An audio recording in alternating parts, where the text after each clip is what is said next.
മദീനയിലേക്ക് പ്രവാചകൻ തിരുമേനി പുറപ്പെടുന്നതിൻ്റെ ഒരു സാഹചര്യത്തെക്കുറിച്ച് കഴിഞ്ഞ സംഭാഷണത്തിൽ നമ്മൾ മനസ്സിലാക്കി.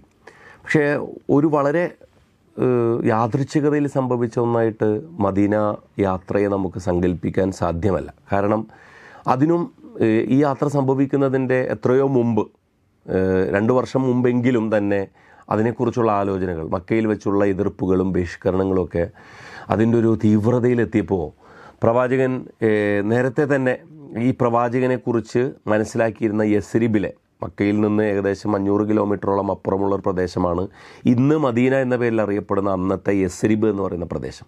അപ്പോൾ അവിടെ നിന്ന് നേരത്തെ തന്നെ ജാഹിലിയ കാലം എന്ന് പറഞ്ഞാൽ നേരത്തെ തന്നെ മക്കക്കാരുടെ നേതൃത്വത്തിൽ നടന്നിരുന്ന ഹജ്ജിനും മറ്റുമൊക്കെ ആയിട്ട് മദീനയിൽ നിന്ന് ആളുകൾ വരുമായിരുന്നു.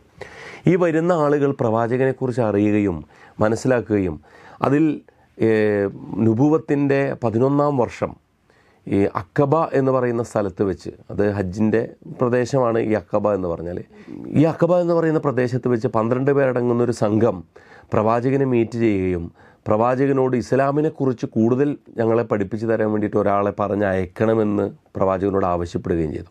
പ്രവാചകൻ ആദ്യമായി അങ്ങനെ മദീനയിലേക്ക് പറഞ്ഞയക്കുന്ന ഒരു ഫുൾ ടൈം വർക്കറാണ് യഥാർത്ഥത്തിൽ മുസ്അബ് ഇബ്നു ഉമൈർ എന്ന് പറയുന്ന പ്രവാചകൻ്റെ സ്വഹാബി, പ്രവാചകൻ്റെ കൂടെയുള്ള സഹപ്രവർത്തകൻ. അപ്പോൾ അദ്ദേഹം മദീനയിലേക്ക് പോവുകയും 1 വർഷത്തിനുള്ളിൽ തന്നെ അടുത്ത കൊല്ലം അക്കബയിലേക്ക് വരുന്ന സംഘം ഏകദേശം 72 പേരോളമാണെന്നാണ്.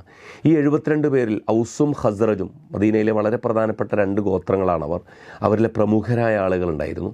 അവരിൽ നിന്ന് 12 നേതാക്കളെ പ്രവാചകൻ തിരഞ്ഞെടുക്കുകയും അതിൽ 9 പേർ ഖസ്റജ് ഗോത്രത്തിൽ നിന്നും 3 പേര് ഔസ് ഗോത്രത്തിൽ നിന്നുമായിരുന്നു. ഇവരുടെ ആശീർവാദത്തോടു കൂടിയും അതുപോലെ തന്നെ നേരത്തെ തന്നെ ഉള്ള പ്ലാനിങ്ങോട് കൂടിയുമൊക്കെയാണ് പ്രവാചകൻ മദീനയിലേക്ക് പോകുന്നത്. അപ്പോൾ മദീനയിലേക്ക് പോകുന്നതിന് മുമ്പുള്ള ഘട്ടം, മക്കക്കാർ എല്ലാ കുടുംബങ്ങളിൽ നിന്നും ഓരോ ആളുകളെ പ്രവാചകനെ വധിക്കാൻ വേണ്ടി തീരുമാനിക്കുകയും ഒരു രാത്രിയിൽ അവരെല്ലാവരും കൂടി പ്രവാചകൻ്റെ വീടിന് ചുറ്റും വളയുകയും തൻ്റെ പിതൃവ്യപുത്രനായിരുന്ന അലിയെ, ഇസ്ലാമിലെ 4ാമത്തെ ഖലീഫയാണ് പിന്നീട് അലി, ഈ അലിയെ തൻ്റെ വിരിപ്പിൽ കിടത്തുകയും പ്രവാചകനെ അവിടെ നിന്ന് ഇറങ്ങിപ്പുറപ്പെടുകയുമാണ്. അദ്ദേഹത്തിൻ്റെ സതീർത്ഥ്യനായ അബൂബക്കർ സിദ്ദീഖിനോടൊപ്പമാണ്, അബൂബക്കറിനോട് 1ാമത്തെ ഖലീഫ, അദ്ദേഹത്തോടൊപ്പമാണ് യാത്ര പുറപ്പെടുന്നത്.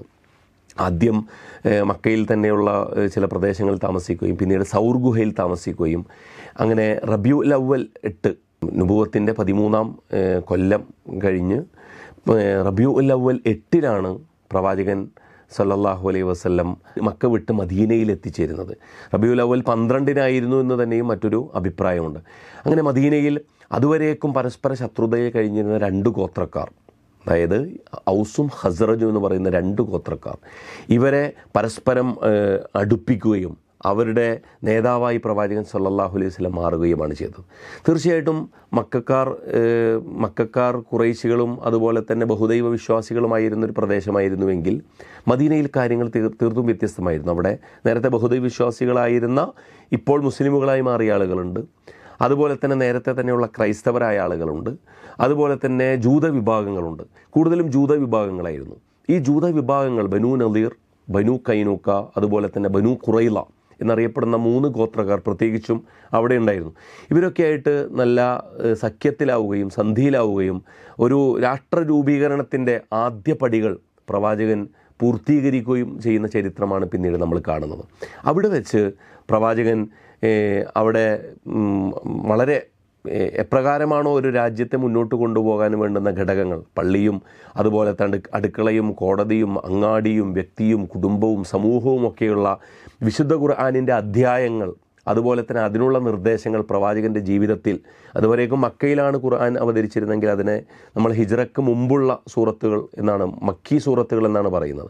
ഹിജ്റയ്ക്ക് ശേഷം അവതരിച്ച സൂറത്തുകൾ, പ്രത്യേകിച്ച് നമ്മൾ മദനി സൂറത്തുകൾ, മദീന ഘട്ടത്തിന് ശേഷമുള്ള സൂറത്തുകൾ എന്നാണ് പറയുന്നത്. അവയിൽ കൂടുതലും ഒരു നാഗരികതയും അതുപോലെ തന്നെ ഒരു ചരിത്രവും സംസ്കാരവും, എങ്ങനെയാണ് ഒരു ജീവിത വ്യവസ്ഥയായി ഇസ്ലാം രൂപപ്പെടുന്നത് എന്നുള്ളതുമായി ബന്ധപ്പെട്ട നിർദ്ദേശങ്ങളാണ് പ്രവാചകന് പിന്നീട് ലഭിക്കുന്ന ദിവ്യബോധനങ്ങളുടെ കണ്ടൻറ്റ് എന്ന് പറയുന്നത്. അപ്പോൾ അവിടെ വെച്ചും പ്രവാചകനെ ജീവിക്കാൻ അനുവദിക്കാത്ത ഘട്ടങ്ങൾ, പ്രവാചകനെയും സ്വഹാബിമാരെയും ജീവിക്കാൻ അനുവദിക്കാത്ത ഘട്ടങ്ങൾ ചരിത്രത്തിൽ വരുന്നത് നമുക്ക് കാണാൻ സാധിക്കും.